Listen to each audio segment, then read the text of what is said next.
Ma découverte de mon identité comme personne bispirituelle a pris du temps. Je me suis présentée premièrement comme étant lesbienne, parce que c'était comme ça qu'on me définissait. Mais j'avais toujours ce sentiment que je mentais.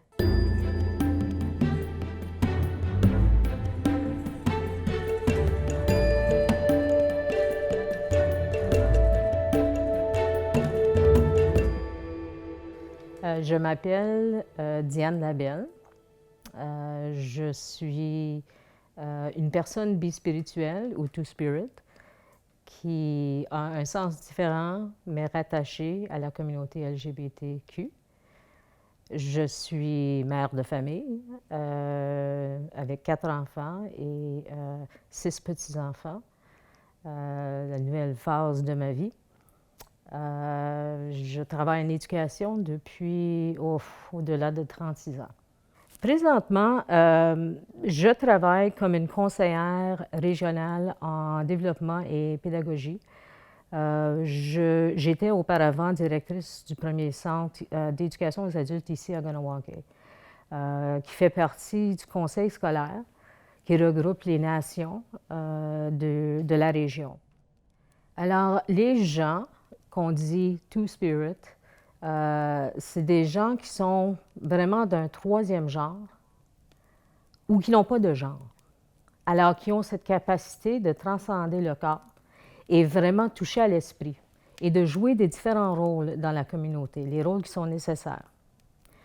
Avant l'arrivée des Européens, la majorité des nations ne tenaient pas à la division, la binarité de genre. C'est quelque chose qui était imposé. On ne définissait pas les gens par leur biologie, mais plutôt par le rôle qu'ils étaient pour jouer dans la communauté. Ma découverte de mon identité comme personne bispirituelle a pris du temps. Je me suis présentée premièrement comme étant lesbienne, parce que c'était comme ça qu'on me définissait. Mais j'avais toujours ce sentiment que je mentais, qu'il y avait de quoi qui marchait pas pour moi. Parce que je savais aussi que j'avais tout un esprit masculin aussi. Alors c'est pour ça que j'ai commencé à me poser des questions. Est-ce que je suis une personne bispirituelle? Est-ce que je suis une personne bisexuelle? Mais j'avais pas vraiment ces attirances aux hommes non plus. J'étais vraiment attirée aux femmes. Et c'est avec la rencontre d'une aînée bispirituelle qui a commencé à m'en parler pour dire, tu sais que tu es une personne bispirituelle.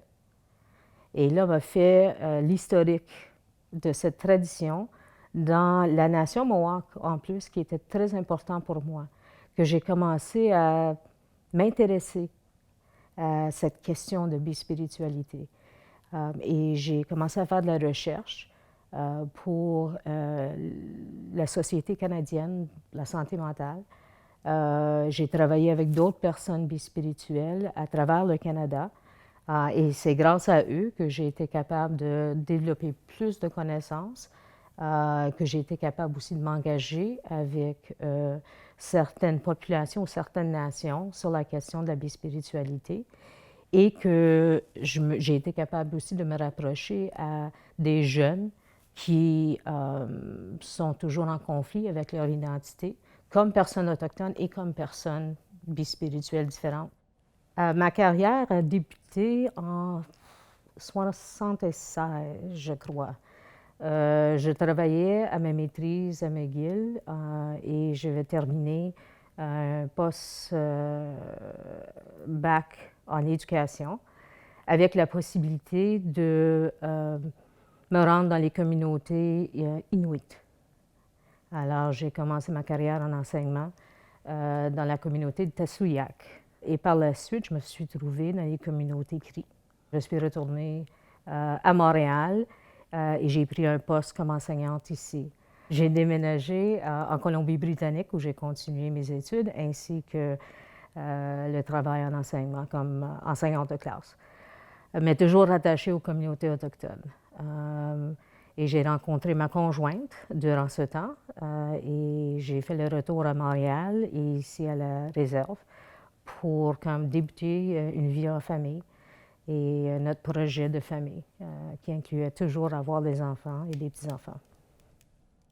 Pour moi, la militance a débuté dès mon arrivée à Montréal en 1976. On a fait partie de quelques démonstrations, ben, pas grand-chose en tant que d'être militante ouvertement.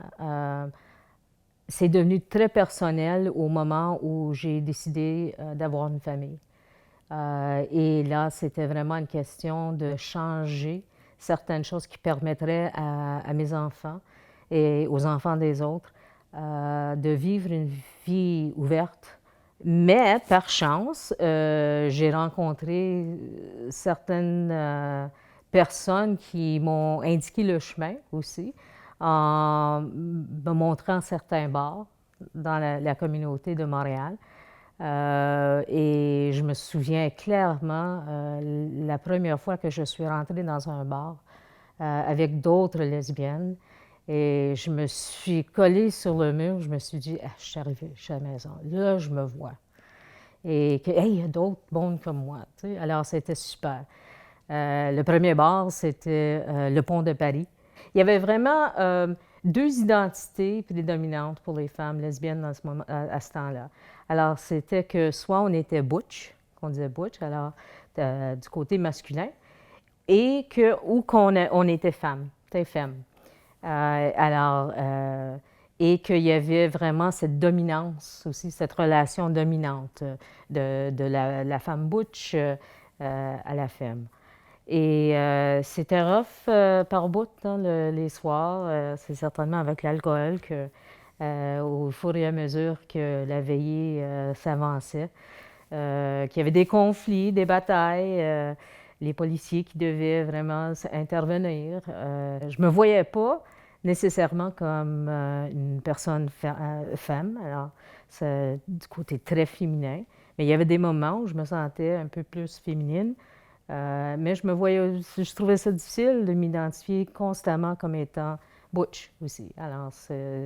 Alors pour moi encore, il y avait quelque chose qui manquait. Il y avait d'autres rôles. C'était pas nécessairement accepté qu'on fasse le va-et-vient, mais là, il y avait comme une nouvelle génération de femmes lesbiennes et qui, oui, paraissaient un petit peu tomboy, d'accord, mais qui n'étaient pas nécessairement butch femme. Fait qu'avec le temps, on a vu que les extrêmes qui étaient vraiment basés sur une binarité, que ces extrêmes de rôle ont disparu pas mal. Alors, en 1976, j'ai aussi fait la connaissance d'une autre étudiante à McGill qui était en couple avec une femme plus âgée. Et voilà que j'ai été invitée, où j'ai commencé à faire la connaissance de la vie sociale qui se faisait dans les maisons. Hein. Alors là, on arrivait, on décidait d'avance, voici qu'il était pour y avoir un party, un dîner chez tel ou tel ce soir-là. Et on se rencontrait tout là, mais on fermait tous les rideaux pour on s'assurait que les voisins ne regardaient pas. Puis il y avait toujours la crainte, chaque fois qu'il y a quelqu'un qui frappait à la porte. Parce qu'on ne savait jamais si on était pour être accusé d'avoir fait quelque chose d'illégal. Ce fut mes premières expériences. J'ai vécu des moments assez difficiles dans la communauté. Au moment où c'est arrivé, j'étais enseignante au primaire à la 6e année. On venait tout juste de m'inviter à renouveler mon contrat et la semaine d'après, après avoir eu ces nouvelles qui se sont répandues, j'ai été congédiée. La raison pour avoir été congédiée, c'était que j'avais fait une demande de congé maladie. C'était à la suite des décès de plusieurs individus dans un temps très concentré et j'avais besoin du temps pour vivre mon deuil. Et le médecin avait indiqué suite au décès de plusieurs amis dû au sida. Alors, la directrice du département du personnel avait vu ça, cette question de sida. Et voilà que la confidentialité, des fois, n'existe pas beaucoup hein, quand on a peur. à nos enfants. Alors, ça s'est répandu très vite et j'ai été congédiée. C'était des moments difficiles, c'est certain, vécu de la violence, de harcèlement, mais c'est dû vraiment à l'ignorance et aussi à la crainte, parce qu'il y avait très peu de nouvelles ou de connaissances vraiment sur la réalité du sida. Pour ces jeunes qui sont là de nos jours, je vois qu'il y a beaucoup de changements et il y a beaucoup de réactions ou de notions anciennes en termes de genre qu'on veut défaire, tu sais, et puis qu'on concentre vraiment sur ce qu'on a en commun et les problématiques en commun comme l'environnement, le climat et tout ça, peu importe. Tu sais, ton orientation sexuelle, ton identité de genre, il n'y a rien qui vient à toucher sur le fait qu'il y a autre chose qui est encore plus important, et c'est la survie de la race humaine sur cette terre. J'espère que d'ici une décennie, il n'y aura pas cette question de genre, il n'y aura pas cette question d'identité ou difficulté à s'identifier. Ça ne veut pas dire que ça va être un monde merveilleux, il va y avoir d'autres problématiques, c'est certain, mais que ces choses-là, on va voir que ce n'est pas vraiment important. Hein? Ce qui est important, c'est d'être humain et d'avoir des relations humaines.